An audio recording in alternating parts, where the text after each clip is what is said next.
Okay, so those are the general principles I try and follow behind ordering customs. So let's talk about this one. The inspiration for this guitar comes from a couple of sources. The first and most obvious one is the Ibanez RGD.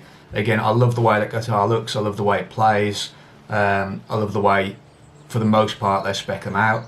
However, they can't quite fulfill what I need in this guitar. So I wanted a guitar that at least visually looks similar with the sort of bevels and the super strat shape. Another inspiration for this guitar is a previous Ibanez I owned, which was the RG IT20 FE, which was one of their better iron label guitars. It was a through neck with ash wings. It had this really cool black grainy finish. I modded it by taking out the active pickups and made it more like what I like. And I really regret selling that guitar. I ended up trading it. I ended up with a better guitar in the end. However, I do miss that guitar, so I want to have a bit of a nod towards the way that looked and played. And finally, I also like blackout designs. 14 pedals do this quite a lot, where they'll release a pedal and then release a limited edition one where the design is blacked out, and I think that looks really cool. In terms of specs, I really have come to love guitars with ash bodies, so that's a main feature. It has to have an ash body. It needs to have a baritone scale length. I'll go through why that is important later on, but essentially if you don't have a longer scale length when you're tuning even slightly lower than standard, you're going to have floppy strings, and I like it to feel like it's in standard tuning but just be on a longer scale length. It needs a fixed bridge and it needs a piezo system. In terms of appearance, I've grown to like these kind of dark, stealthy looking guitars that are sort of cool looking but in an understated kind of way. They're not too flashy, and they sort of rely more on sort of contrast and sometimes the grain of the wood rather than flashy colours and that kind of stuff. Not that I don't love the way my other guitars look, but I just want something a bit different this time. I mentioned them earlier in this video, but ergnerds.com, one of the guys that runs that is a guy called Simon Sludge from the band Nightmare and War from a Harlot's Mouth. That guy's got the best taste in guitars, so I just basically just look through his Instagram if I need inspiration for how something needs to look. I think he's got the best taste in guitars on the internet, so sorry I'm stealing all his ideas. So ordering from Kiesel is quite simple. You literally either send them an email or do the order form. I recommend sending them an email if you're in the UK. If you're in the US, then you can just call them and go through the specs. They're really, really helpful, and they'll talk you through the whole of the build, make sure you're happy, and make sure you're not putting something on the order form that you're not fully understanding of what it does or what it's for. So first impressions of customer service from them, I thought it was really good. Really happy with the communication so far, and they really helped me just nail down the exact specs for the guitar. So let's go through my order form. So at the top we have Kiesel A7. I don't like multi-scale on guitars. Kiesel will do a multi-scale version, I think, of all their guitars, but I'm not a massive fan of it for guitar. Bass is a different story altogether. I've got a really nice multi-scale Dingwall bass, and that's got so much note on the lower strings, but for guitar it just doesn't suit me. I don't like it. So the A7 is fine for me. The Aries shape again is really reminiscent of the RGD. It's that super strat shape. It's aggressive and sleek looking, and you can customize it with a headstock to some degree as well. Next is the Swamp Ash body. Again, we've talked about ash guitars. I think they sound much tighter in the low ends. They've got a really nice mid-range, and they don't have that scratchy top end that some of the woods do, which I tend to find I don't like when it's under the microscope, especially in a recording situation. I tend to have to clean that area up quite a lot, but not so with the ash guitars that I've owned. It has an ash top.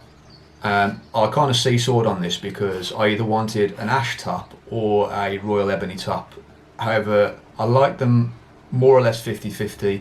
However, the royal ebony was about $350 more expensive, so I went with the ash simply because I couldn't really decide between them, and it was much cheaper, so don't need it, don't get it. Ash also has this really streaky kind of grain appearance, which can look really nice with simple colours, which is what I'm going for with this guitar. Raw tone jet black.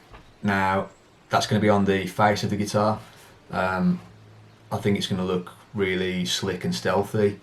It's not going to be the same colour on the bevel or on the rear of the guitar. Raw tone is kind of like a satin. It's kind of, I think it's rubbed into the guitar, but it really brings out the grain of the guitar rather than like almost like a paint job kind of finish.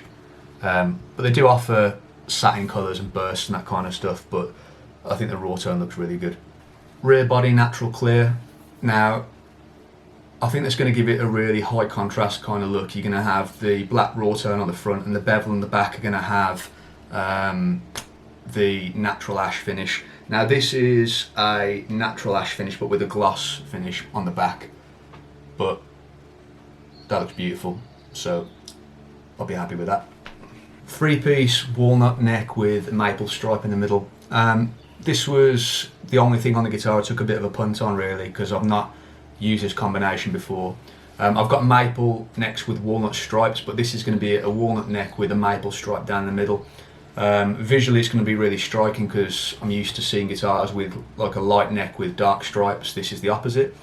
So I have used this combination. I have that combination in this guitar, but just in a different setting.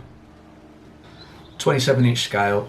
So when you take a guitar that's got a normal scale length, which is 25.5 inches, sometimes less on things like Gibsons, and you down tune, the strings become floppier, basically. You can counteract that by using heavier strings, but then that brings different pros and cons. I like 10 to 59 strings on a 7-string. But if you take that scale length and you make it longer, then the tension becomes more even.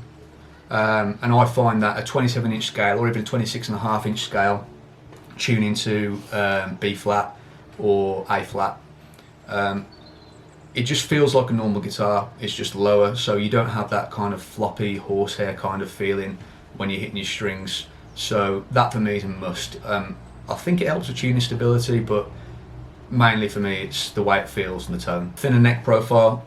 So having spoken to quite a few Kiesel owners, they said that the necks come up quite wide. So this was recommended, and I'm told that this won't, even with a thin neck profile, it won't be as thin as, for instance, an Ibanez. So that seemed to be a sensible option to go for. 7-in-line headstock. This is one of the cool things about the Aries model, is you can have a 7-in-line headstock, which is kind of standard. You can have a reverse headstock, which some people really like. I'm not the biggest fan of. Or a 4 and 3 headstock. And I kind of seesawed on this, but I went for the 7-in-line just because it looks like an RGD. Ash headstock overlay. So some guitars look great where the headstock doesn't match the body. I thought this would look better with the matching headstock overlay that's going to match the body wooden grain. The Zebwood fretboard is quite an uncommon material, but it essentially has these horizontal stripes in it. I did intend to have a lighter fretboard. I like the maple fretboards I've got on some of my guitars. However, this is kind of like a nice middle ground because it is kind of like a mid-brown with lighter streaks. Tonally it's supposed to be quite similar to Rosewood. I've always really liked the Rosewood guitars I've owned, although it is problematic now to own Rosewood in terms of importing it, and it's gone onto the endangered list. However, this looks really cool, so I'm quite excited to try this. And whilst talking about the fretboard, side dots only. I don't need the dots on my fretboard. The Miners doesn't have them, and I think it looks quite cool just to have the wood. Stainless steel jumbo frets. In theory, stainless steel frets should last forever, or at least for a very long time. You know, nickel frets, I've never really had a problem with them, but you do see guitars that perhaps need them redone. This guitar I've owned since I was 18 years old, which is a very long time ago now, and probably needs doing. The size of the frets affects how hard you have to press to fret a note. Generally speaking, the larger frets you need to press a little lighter to get the same kind of result. That can cause a problem if you're quite heavy-handed because you can almost bend the notes sharp. The Minez has extra jumbo frets, and I get on fine with those, so I'll go with jumbo frets on this one. The 20-inch fretboard radius. Now, this can be a little difficult to get your head around, but essentially the bigger the radius, that means the bigger the circle which is forming the curve of your fretboard. So the bigger the circle, the flatter the fretboard. So that can have some pros and cons as well. If you're playing a lot of chords, bar chords, that kind of thing, then a curved fretboard can be really beneficial. If you're playing a lot of single notes, like if you're a sort of solo shredder, which I'm not, I play a lot of down-tuned single note riffs, so a flat fretboard is probably better for me. The radius on the Minez is 16 inches, I think, and I think the same on the 652. So 20 inch is the biggest Kiesel do. Let's go for that. The acoustic saddles. Now, this is something that not a lot of people need, but for me it's essential, and it can be a complete pain in the backside because it is a big install job on a normal guitar. Essentially a piezo system in an electric guitar. There are a couple of ways of doing it, but the most reliable is to have ghost saddles.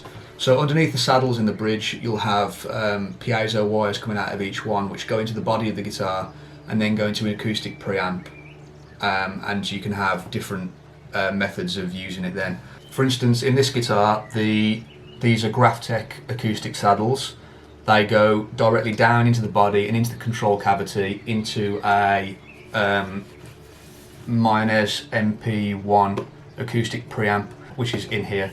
The magnetic pickups go into that same preamp, and then there's a blend control, which I don't have fitted. I've got a simple two-way switch which either goes magnetic or piezo, and then the output comes out, so you'll either have a magnetic tone or you'll have the acoustic tone. Kiesel's system is slightly different. They have two outputs, so you can either have a pure acoustic output, which only works if there's something plugged into the first input, or you can have a blended or switched system. Not particularly fond of having two outputs on the guitar, but I don't think it's going to be a major issue. Black hardware and black pickup poles, that's just to complete that blackout look.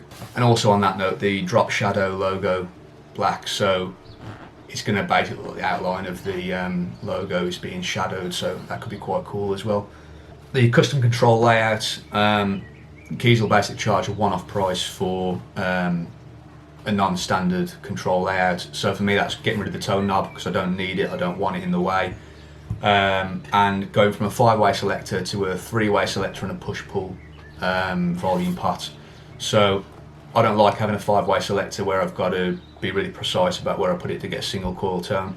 I want to be able to put it onto the pickup of one and then split the coil just by pulling the volume pot out.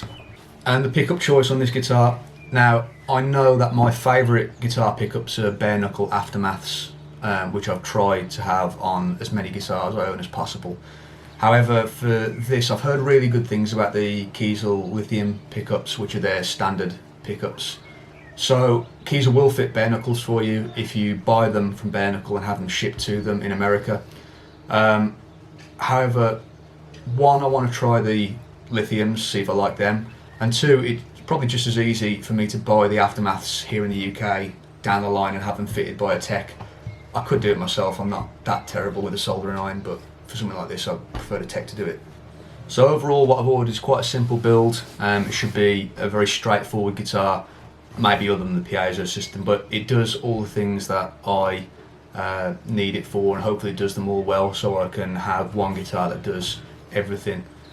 Again, don't start throwing on random options just because you can. If you don't need it, don't buy it. Don't make it overly complicated. You're going to have loads of controls that you're going to bump into and forget what they do, or you're going to have all sorts of nonsense going on in the control cavity that you're going to have to sort out if there's ever a problem. And don't get stuff just because someone online said they're good. You know, make sure that any recommendations you get in are with, you know, even if they're well intended, make sure that they match what you need and not what the other person perceives that you need. Do your research and make sure that the things you're ordering are going to be relevant for you, because otherwise you're going to end up with a very expensive guitar which isn't doing what you want it to. So It's currently Easter Sunday, April the 12th. The deposit for this guitar is going in on Tuesday, which is the 14th. Kiesel will give a 12-week approximate estimate. So the next video will be probably the waiting game.